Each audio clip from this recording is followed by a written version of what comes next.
Meus irmãos, eu quero convidar a igreja a abrir a sua Bíblia comigo, lá em Daniel, capítulo 2. Nós vamos ver aqui os versículos 36 até o 45. Daniel, capítulo 2, versículos 36 ao 45.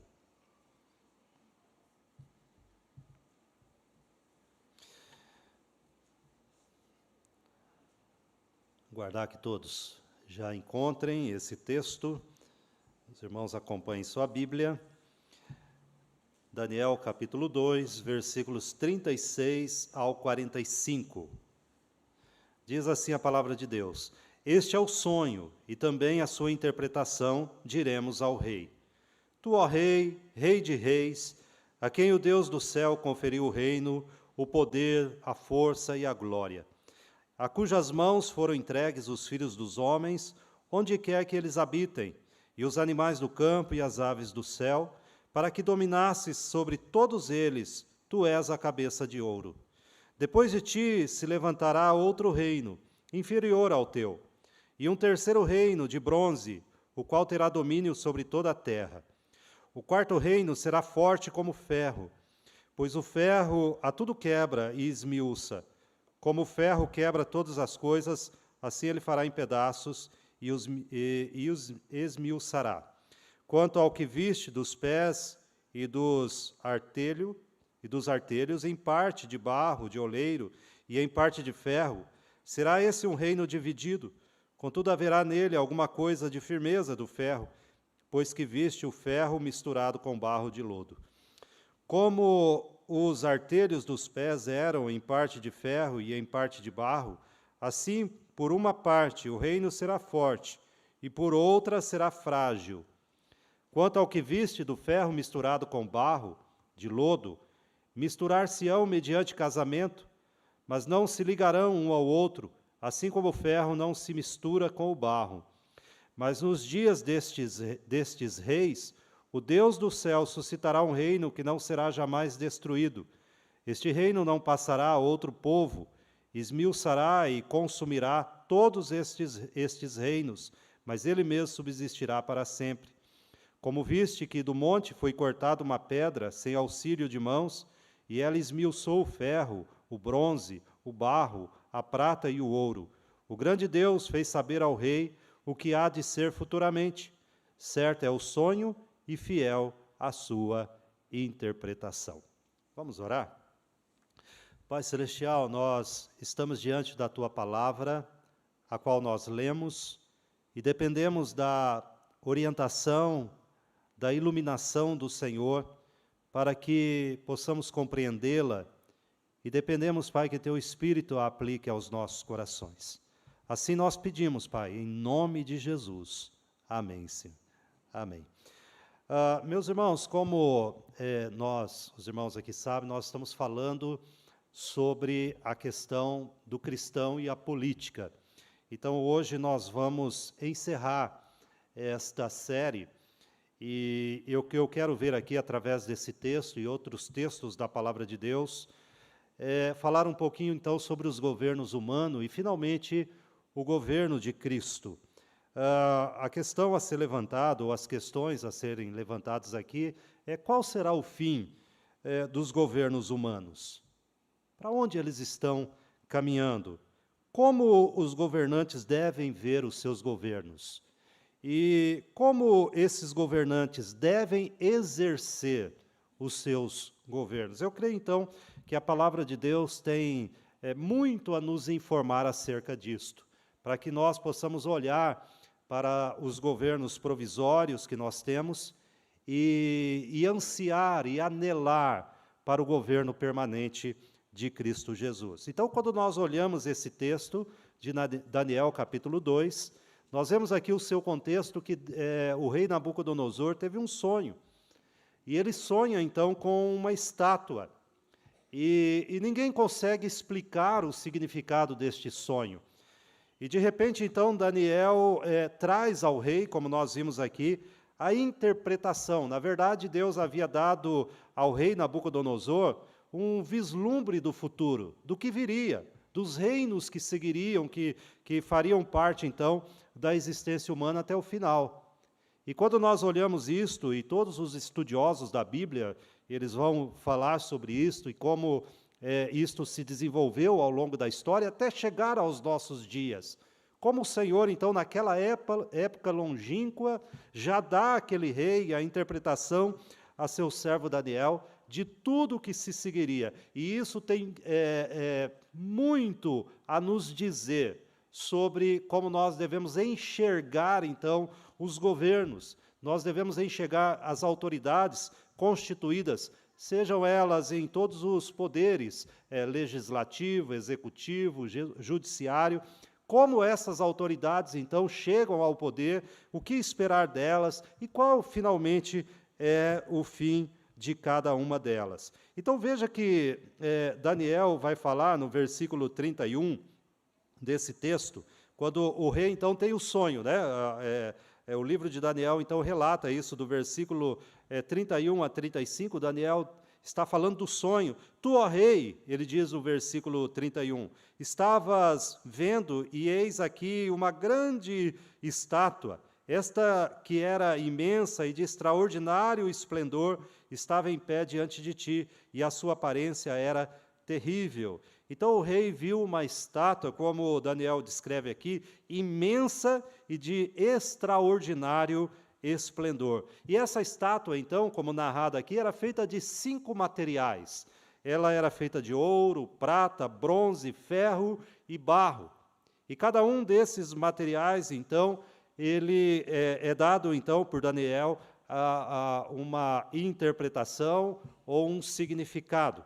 E, de repente, aparece uma pedra e esmiuça todos esses elementos que é constituído, ou todos esses materiais que é constituída essa estátua. Esta pedra, então, destrói o ouro, a prata, o bronze, o ferro e o barro, de tal forma que nada sobra de cada um desses materiais. Bom, então, essa pedra, o texto relata que esta mesma pedra, ela ganha dimensões e, de repente, esta pedra enche toda a terra. E Daniel nos conta acerca disso. E o rei fica impressionado com tudo aquilo, e o rei, diante daquela interpretação, ele percebe, há uma percepção no coração do rei, que aquela interpretação que Daniel estava dando ao seu sonho vinha de Deus. E assim, então, o rei acredita nas palavras que Daniel profere ali. Bom, o significado do sonho. Daniel, então, começa a trazer este significado, e a grande estátua, Daniel diz que representa, então, 4 reinos gentios. Estes reinos, então, a cabeça de ouro seria exatamente o reinado da Babilônia, cuja cabeça ali era Nabucodonosor. Ele vai dizer no versículo 37 e 38, Tu, ó rei, rei de reis, a quem o Deus do céu conferiu o reino, o poder, a força e a glória, a cujas mãos foram entregues os filhos dos homens, onde quer que eles habitem, e os animais do campo, e as aves do céu, para que dominasses sobre todos eles. Tu és a cabeça de ouro. Então, Daniel já deixa claro que Nabucodonosor e o reino da Babilônia era representado ali nessa estátua pela cabeça de ouro. Nós sabemos que o reinado da Babilônia foi de 636 a 539, foi o período aí, e Jeremias, então, se refere ao reinado da Babilônia como o copo de ouro nas mãos do Senhor. Você vai encontrar isso lá em Jeremias 51, quando ele fala acerca desse reinado. Entretanto, Daniel continua dizendo que o peito e os braços de prata, ele vai referir sobre isso no versículo 39, depois de ti se levantará outro reino, inferior ao teu. Então, veja que este é o reino o reino Medo-Persa, que poucos anos depois já se levanta.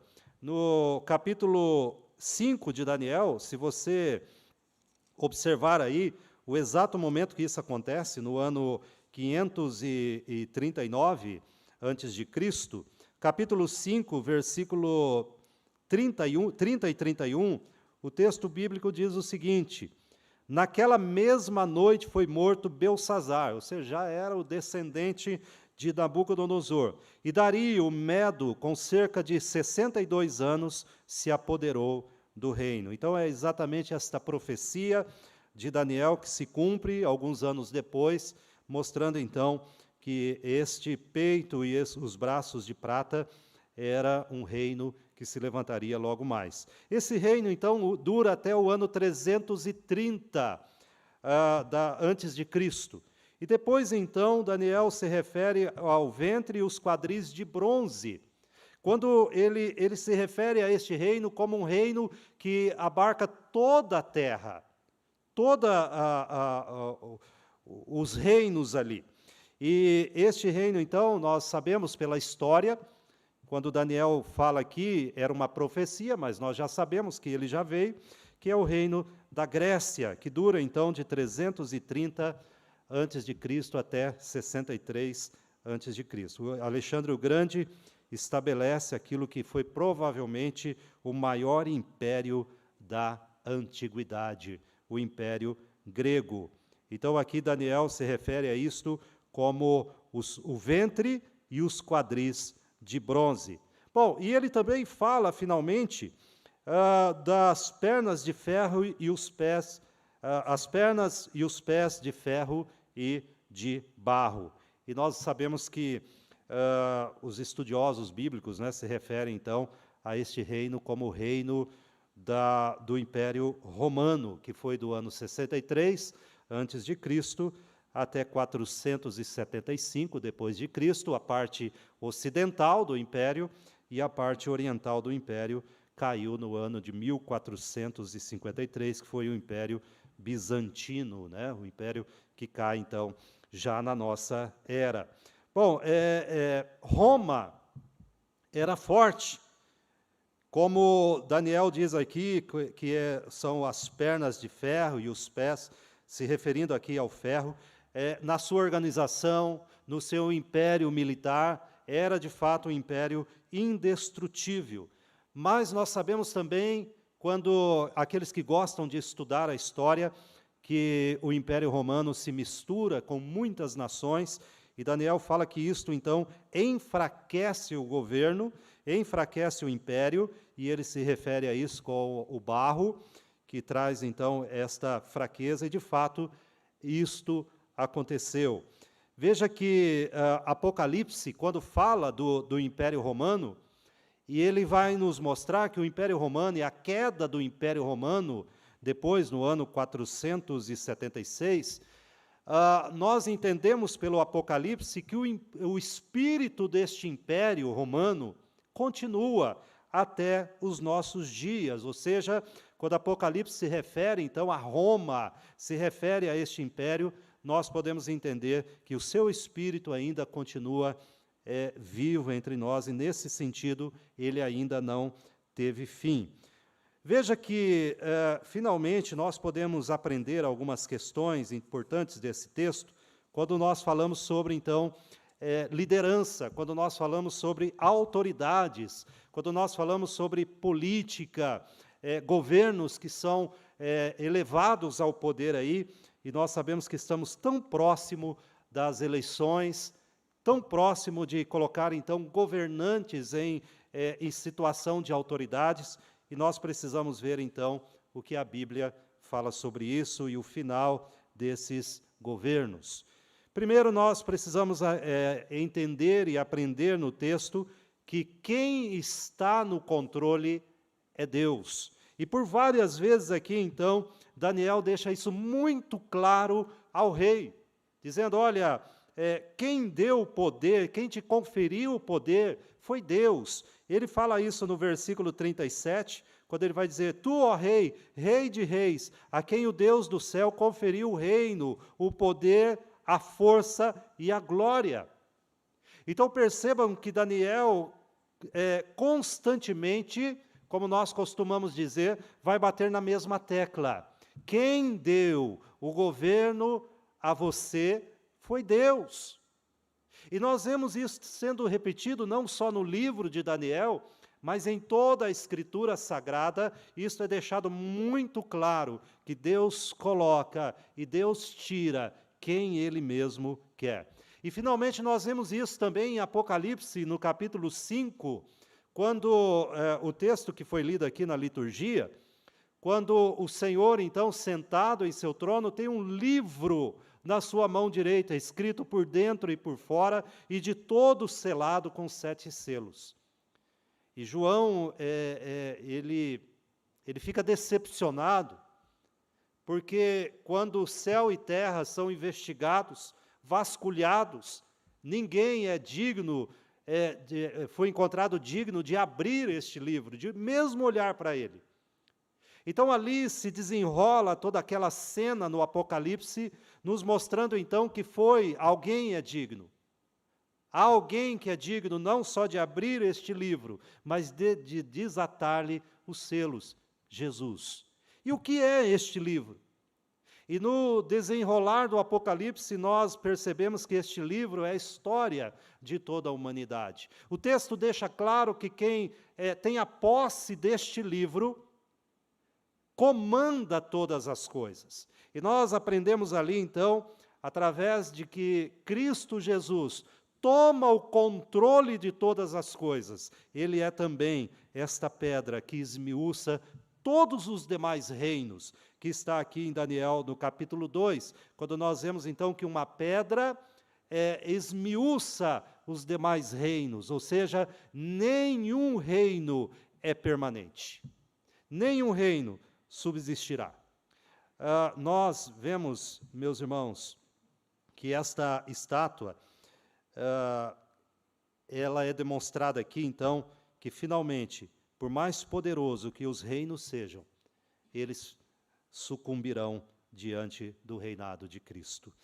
A Babilônia foi conquistada por um reino que Daniel chamou de inferior. Se você olhar no capítulo 2, versículo 39, a Babilônia, que é a cabeça de ouro, Daniel diz no versículo 39, depois de ti se levantará outro reino, inferior ao teu. Então, veja que é exatamente isto a história da humanidade. Nenhum reino, por maior que ele tenha sido ou venha a ser, ele pode ser um reino permanente. Esta é a primeira lição que nós aprendemos aqui. O Senhor Deus controla toda a autoridade. E nós vemos isso acontecendo ao longo da história. Partidos se levantando, filosofias políticas que parece que dominarão a terra, homens que parece que têm um poder inimaginável em suas mãos, mas o que o texto nos mostra aqui, que finalmente cada um deles passará. E que o reino permanente está nas mãos do nosso Senhor. Bom, essa é uma lição que nós precisamos aprender. É uma lição que tem que estar em nosso coração, porque facilmente, e os irmãos sabem disto, nós já falamos em outras ocasiões aqui, facilmente nós podemos nos encantar com governantes, nós podemos nos encantar com filosofias políticas, com governos, com progressos e etc, etc. Mas aqui nós aprendemos, meus irmãos, que só há um reino permanente e ele está nas mãos do nosso Deus. Também aprendemos aqui que os empreendimentos humanos entram em declínio com o passar do tempo. Quando você olha, então, essa imagem imponente, enorme, no sonho de Nabucodonosor, veja que ela é diferente, ela tem um valor diferente da cabeça para os pés. E aqueles que são mais entendidos aqui sabem que o maior peso, né, da estátua está em sua cabeça. Por quê? Porque o peso atômico do ouro é 10 vezes maior do que o barro. Então, veja que os pés desta estátua é de barro, a sua cabeça é de ouro. Nós sabemos que, em termos de volume, o mesmo volume de ouro e o mesmo volume de barro, o ouro tem 10 vezes mais peso. A prata tem 5 vezes mais peso do que o barro. E o que o texto está nos mostrando? Não apenas essa continuidade de governos, mas ele está dizendo para nós que, finalmente, nenhum governo subsiste por si mesmo. Porque os pés são de barro, jamais aguentarão, vamos dizer, o peso que está sobre ele. Finalmente, ruirão. E assim são os governos, os empreendimentos humanos, por mais louváveis que sejam, nós sabemos que, finalmente, eles entrarão em declínio. E por que isso acontece? Nós sabemos que toda a natureza ela está em desaceleração e declínio. É assim a nossa vida. Hoje nós podemos ter força, nós somos jovens, nós podemos dizer que podemos ir a qualquer lugar ou levantar qualquer peso compatível com o ser humano, mas finalmente nós sabemos que a nossa vida está em declínio. É assim por causa do pecado. E os governos humanos não fogem disto. A figura que Nabucodonosor vislumbra aqui, o enche, então, de deslumbramento quando ele vê esta cabeça de ouro. E quando Daniel, então, diz para ele, olha, rei, esta cabeça de ouro é o seu reinado. E percebam que mesmo Nabucodonosor, tendo ciência de que esta revelação veio de Deus, não houve humildade nele. Nós percebemos que Nabucodonosor continuou sendo um rei orgulhoso, até que o Senhor, então, o humilha um pouco mais para frente, em outra situação. Mas aqui, então, Nabucodonosor só vê o brilho do ouro. Talvez seja isso que muitos dos nossos governantes, seja ele instalado em qualquer poder da nossa pátria, precisa aprender. Que, finalmente, todo governo tem os pés de barro. Sejam essas autoridades, meus irmãos, claro que nós não podemos aplicá-la apenas para os governantes e como se isso ficasse longe de nós. Mas percebam que na nossa própria vida nós precisamos ter essa consciência. Nós precisamos estar certos de que aquilo que o Senhor nos colocou nas mãos é sempre provisório. Percebam que quando o Senhor fala sobre nós e a autoridade que nós podemos exercer em qualquer uma das esferas da vida, ela é sempre a autoridade de mordomo. É sempre uma autoridade representativa. Nós nunca podemos perder isto de vista, por causa do próprio declínio do pecado, da desaceleração da vida, e porque assim aprouve ao Senhor. Mas nós precisamos entender que, apesar de que o pecado, então, faz com que nenhum governo seja permanente, de que todo empreendimento humano ele vai entrar em declínio, como eu disse, por mais sensacional que ele seja, por mais bem elaborado que há, por mais fortalecido, ele finalmente entrará em declínio. Mas isso também, a palavra de Deus que diz que nós precisamos ter uma visão, como teve Jeremias, no capítulo 29 de Jeremias, no versículo 7, não nos isenta de não buscarmos a paz e a prosperidade do lugar que nós habitamos. Veja o conselho de Jeremias, o Senhor dá a Jeremias e finalmente a nós. Quando lá em Jeremias 29, versículo 7, eu vou ler aqui na Nova Versão Internacional, busquem a prosperidade da cidade para a qual eu os deportei, e orem ao Senhor em favor dela, porque a prosperidade de vocês depende da prosperidade dela. Mesmo cristãos sabendo que todo empreendimento humano finalmente passará, o Senhor diz, olha, vocês devem buscar e orar pela prosperidade do lugar que vocês estão. Por isso que nós oramos pelas nossas autoridades, por isso que nós oramos pela nossa cidade, por isso que nós oramos pela prosperidade e pelo trabalho das pessoas, mas entendendo que tudo isto aponta, é provisório, que algo permanente virá.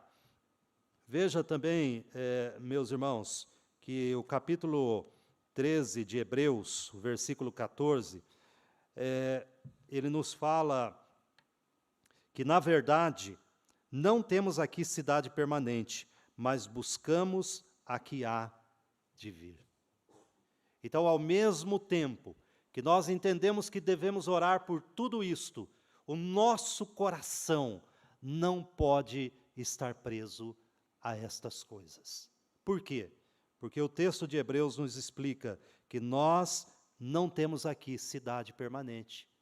Nós entendemos que todos os empreendimentos, eles finalmente entrarão em declínio. E o que é permanente virá no reino de Cristo, permanentemente instalado. Bom, nós também podemos aprender aqui, e quando o texto nos fala, principalmente do último reino, que nós então cremos, como eu falei, que vivemos esse espírito do reino de Roma, e ele fala então acerca dessa dificuldade de integração. E os pés da imagem eram feitos de ferro e de barro. E sabemos que o ferro é durável, mas o barro não. O barro não, o barro é quebradiço, é frágil. Nós sabemos que o ferro dá uma aparência de resistência, de força, de permanência, mas o barro indica justamente o contrário. Ele indica fragilidade. E nós sabemos que o barro, ele subtrai do ferro a sua força. Qualquer um de nós aqui, não precisamos ser engenheiros, sabemos que quando o ferro está em contato com o barro, ele vai perder a sua força. Ele vai entrar em apodrecimento. Ele vai se desgastar. E ali, então, onde há este contato com o ferro e com o barro, nós temos os pontos fracos. Talvez isso seja um retrato, não só de Roma, como Daniel já profetizou esse reinado de Roma, e que se enfraqueceria, então, pelos conchavos, pela mistura. Mas nós, talvez, possamos imaginar que a nossa sociedade hoje também tem muito disto. A nossa sociedade se mantém unida por tratados que podem ser quebrados, promessas que podem ser ignoradas. A nossa sociedade mantém tradições que podem ser esquecidas, organizações que podem ser dispersas e empreendimentos que só visam o lucro e que podem dar errado. Tudo isso, então, nós podemos pensar que é o ferro misturado com o barro, a fragilidade no sistema, a fragilidade, então, nas relações humanas, e nós, então, precisamos ter isto em mente. E eu creio que é exatamente isto que esta profecia de tempos idos lá, mas que tem muito a nos dizer nos dias atuais, de que qualquer conchavo, de que qualquer tratado, de que qualquer promessa, o homem pode quebrar. Nós não podemos colocar a nossa confiança nas coisas deste mundo. Eu creio que é uma das grandes lições que nós aprendemos aqui. Nós, como cristãos, precisamos entender que não há salvadores da pátria, de que nenhuma autoridade está finalmente e permanentemente ancorada sobre um homem, sobre um sistema, sobre uma filosofia, nada disto. Nós precisamos entender que a verdadeira autoridade repousa sobre o Senhor Jesus. Então, eu creio que essa é a mensagem que a estátua transmite, e eu creio que a maior delas é a respeito de Cristo Jesus. Eu creio que ela aponta diretamente para a nossa esperança em Cristo. De que forma? De que Cristo Jesus finalmente estabelecerá o seu reino. Por isso que nós já insistimos aqui, falando sobre de que o cristão não deve temer a ascensão ao poder, mesmo de homens maus. Nós não precisamos temer isto. E aqui, então, nós podemos reafirmar isso com toda a certeza. Por quê? Porque, finalmente, esta pedra, como o texto vai dizer para nós, no versículo de número 45, quando Daniel vai dizer o seguinte: como viste que do monte foi cortada uma pedra, sem auxílio de mãos, e ela esmiuçou o ferro, o bronze, o barro, a prata e o ouro. E o grande Deus fez saber ao rei que há de ser futuramente. Certo é o sonho e fiel é a interpretação. Veja que o que nós vemos aqui, a expressão sem auxílio de mãos. Percebam que nós temos essa frase aqui no texto, sem auxílio de mãos. Geralmente, principalmente o Antigo Testamento, se utiliza muito dessa expressão para falar que é sem o auxílio ou sem o poder humano. Ou seja, algo que vem diretamente de Deus, não há qualquer participação humana aqui. E nós estamos falando acerca de Jesus. Nós estamos falando que finalmente todo reino, todo reinado, toda a filosofia, seja ela de direita, seja de esquerda ou qualquer espectro dessa natureza, finalmente ele está fadado a ser substituído por aquilo que é permanente. Então nós temos algo aqui para termos esperança de que o Senhor Jesus estabelecerá o seu reino. O que nós conhecemos como cristãos da vinda de Jesus. E aqui está falando sobre a vinda do Senhor Jesus, a volta prometida do Senhor, que estabelecerá então um novo céu e nova terra. Bom, meus irmãos, eu quero já, partindo aqui para a conclusão, e quando nós refletimos sobre essas verdades, como que nós devemos reagir? Eu creio que, primeiro, nós devemos ter uma alegre certeza. E é exatamente isto, uma alegre certeza de que Deus tem tudo sob seu controle. Então, quando nós entramos numa cabine de votação e nós depositamos ali o nosso voto, como cristãos, nós o fazemos com uma certeza absoluta. Quem subir ao poder não subirá de forma permanente, porque há alguém que tem todo o poder e o controle em suas mãos. O Senhor, um dia, reinará permanentemente aqui. Bom, embora o povo de Deus possa fazer todo o possível, como nós já dissemos aqui, para aliviar o sofrimento e transformar este mundo num lugar mais seguro e feliz, a Bíblia ela nos orienta a fazer isso. Ela nos incentiva a fazer isso. Entretanto, por outro lado, ela nos diz também que a nossa esperança não se encontra em leis, não se encontra em alianças políticas, campanhas em favor de moralidade ou qualquer outro tipo. Nós sabemos que tudo isso, por mais nobre que seja, e que nós devemos apoiar essas causas nobres, elas não são permanentes. Finalmente, elas passarão. Nossa esperança está no Senhor. Nossa esperança repousa naquele que tem o seu reino permanente e inabalável. E eu quero aqui fazer algumas aplicações.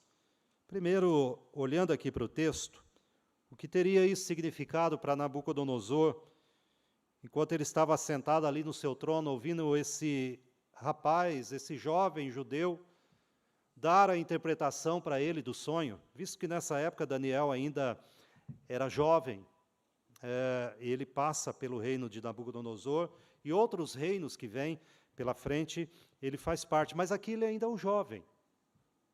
Aqui ainda é um moço. E aquele rei, já maduro, ouvindo aquele jovem falar sobre os mistérios de Deus, o que isso teria significado para ele? Bom, eu acredito que pelo texto, essa mensagem deve ter o humilhado bastante. Nós vemos isso no versículo 46, se você olhar aí o texto, Daniel capítulo 2, versículo 46.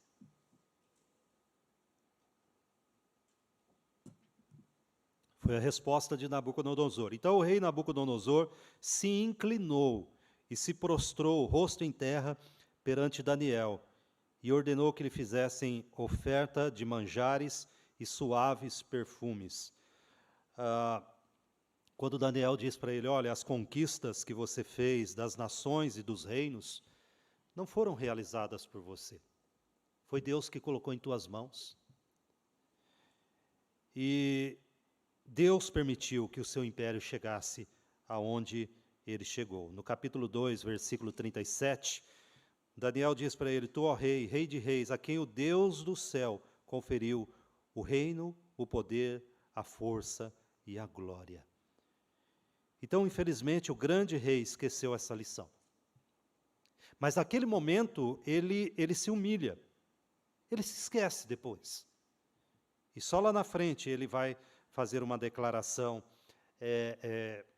um pouco diferente. Mas no capítulo 4 de Daniel, no versículo 30, nós vemos ainda um rei orgulhoso.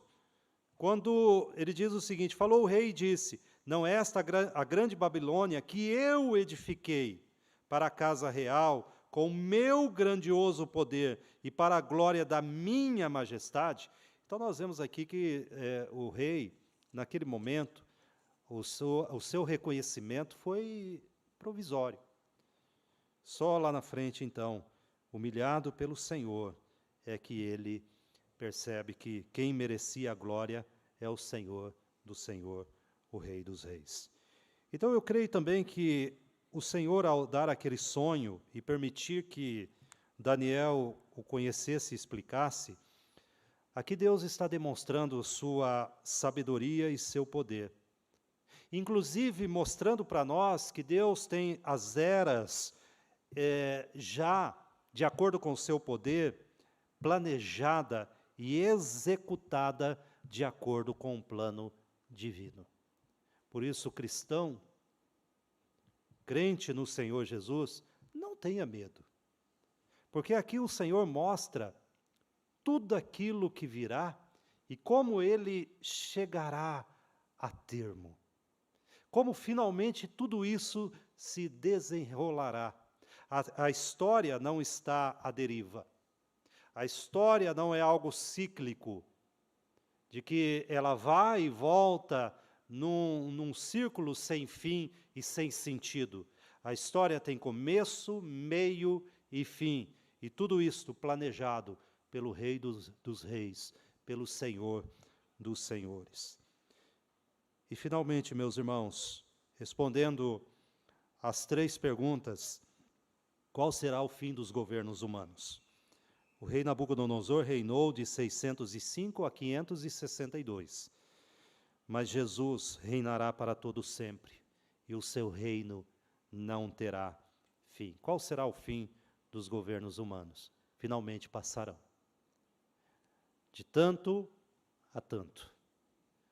Recentemente nós vimos aí a morte da rainha da Inglaterra, que teve um longo reinado.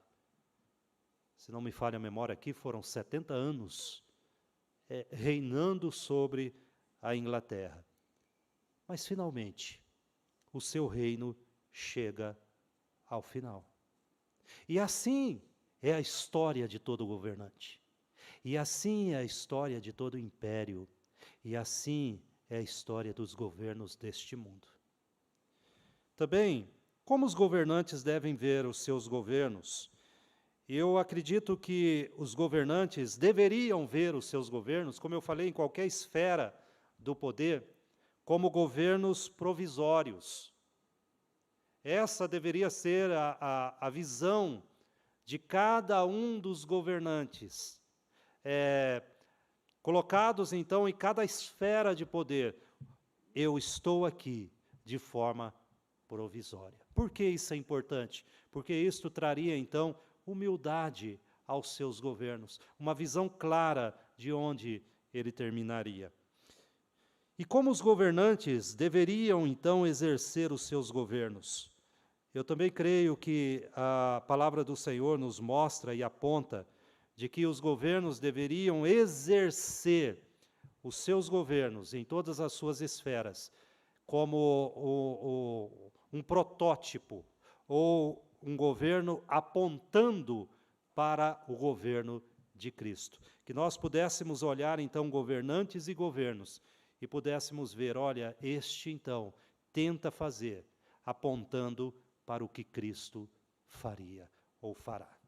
Então, dessa forma que todos os governos e todas as autoridades deveriam ser exercidas como governos que apontam para o Rei dos Reis, o Senhor dos Senhores. Como eu já disse aqui, nós precisamos entender também que em cada esfera, sejam elas menores, porque muitas vezes nós corremos o risco, então, de aplicar tudo isto a governantes de cidades, estados e nação, ou sobre outras forças que nós temos, outros poderes, o legislativo, executivo, judiciário, mas nós podemos entender também que isso tem a ver com cada lugar que Deus colocou você.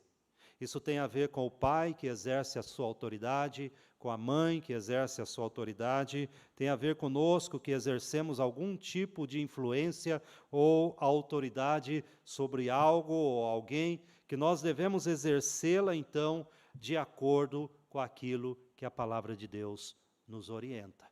Aquele que é fiel no pouco, será fiel no muito. Quem não é fiel no pouco, a Bíblia nos orienta, então, que nunca será fiel no muito. Talvez seja algo também para que nós possamos observar quando nós vamos colocar a nossa confiança em alguém que nos governe. Finalmente, irmãos, nós precisamos orar, então, para que haja paz, para que haja prosperidade no lugar que nós estamos, para que isso, então, glorifique o nome do nosso Senhor, que reinará com paz e reinará com justiça para sempre. Vamos orar? Feche seus olhos, vamos falar com Deus, pedindo ao Senhor que no próximo domingo, que nós teremos então as nossas eleições, Ele encha o nosso coração de sabedoria, discernimento e principalmente de certeza que quem está no controle, no poder, está no céu, reina para todos sempre. Vamos ficar em pé, vamos orar.